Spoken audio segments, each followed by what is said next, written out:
Assalamualaikum warahmatullahi wabarakatuh.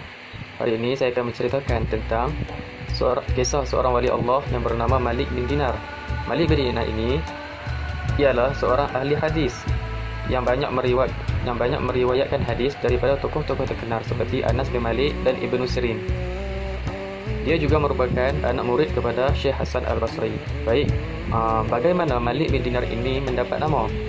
Ia berkisahkan tentang satu peristiwa menarik yang berlaku kepada diri Malik bin Dinar apabila Malik bin Dinar ingin menumpang perahu. Sungguh pun demikian, Malik bin Dinar tidak mempunyai wang untuk membayar tumpangan perahu itu. Lalu pemilik perahu itu menyuruh penumpang lain memukulnya sehingga dia tidak sadarkan diri. Apabila tersedar, mereka pun meminta lagi wang tambahan daripadanya. Sekali lagi Malik bin Dinar menegaskan bahawa dia tidak mempunyai wang. Mereka kembali memukulnya sehingga pecah sekali lagi. Lalu mereka melemparkan Malik bin Dinar ke dalam laut. Sejurus selepas itu, beberapa ekor ikan datang ke arah Malik bin Dinar dan memberi 2 dinar emas kepada Malik bin Dinar. Lalu Malik bin Dinar pun mengambil 2 keping dinar emas tersebut dari mulut salah seekor ikan-ikan tersebut. Mereka yang menyaksikan peristiwa tersebut sangat terkejut dan terpekun melihat kejadian itu, lantas segera berlutut di hadapan Malik bin Dinar.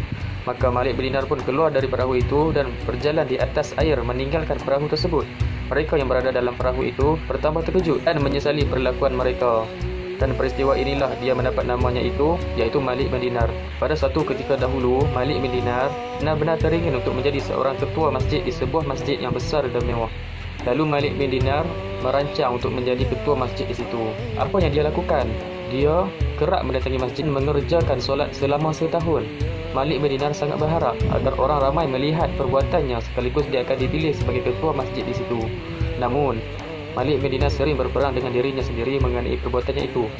Munafikkah aku ini? Tanya hati kecilnya sendiri. Ketika itu juga Malik bin Dinar mempunyai harta yang banyak dan dikenali sebagai seorang lelaki yang berwajah tampan. Dengan itu, pada setiap malam Malik bin Dinar akan berhibur dan bersukaria dengan rakan-rakannya. Namun, pada suatu malam ketika itu rakan-rakannya sudah tidur dan Malik bin Dinar masih bermain-main ke tepinya. Tiba-tiba kecapi itu bersuara, "Bilakah kau akan bertaubat, wahai Malik?" Malik bin Dinar sangat terkejut.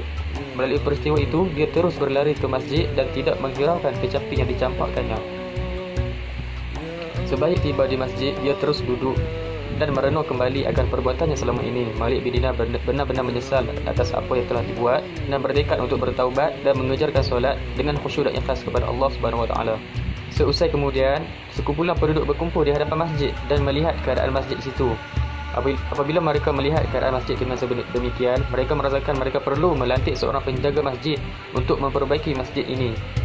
Sejurus selepas itu, mereka juga ternampak Malik bin Dinar yang ketika itu sedang bersolat lantas bercadang untuk melantiknya sebagai ketua masjid. Lalu mereka menantinya sehingga selesai bersolat. Apabila Malik bin Dinar selesai bersolat, mereka pun menghampirinya dan berkata, "Kami semua bersepakat untuk melantikmu sebagai ketua dan penjaga masjid ini. Adakah kau sudi dengan permintaan kami ini?" Lalu Malik bin Dinar berkata, "Ya Allah, Engkau memberikan jawatan ini kepadaku. Walhal setahun aku menyembahmu secara munafik dan tiada siapa pun yang memandangku. Namun apabila aku telah menyerahkan seluruh jiwaku dan tidak menginginkan jawatan ini, lantas sekumpulan orang kau utuskan untuk memberikan tugas ini kepadaku. Demi-Mu Allah, aku tidak inginkan jawatan ini." Malik bin Dinar segera meninggalkan tempat itu dan meneruskan kehidupannya sebagai seorang yang taat beribadah dan berdisiplin sehingga dia menjadi seorang yang benar-benar alim, bahkan dikenali dan dihormati. Nama Malik bin Dinar juga menjadi terkenal dan disanjungi di serata tempat sehinggakan seorang puteri hartawan Basrah ingin menjadi isteri kepadanya. Puteri itu menemui Sabit Al-Bunani dan memintanya menyampaikan hasrat itu kepada Malik bin Dinar.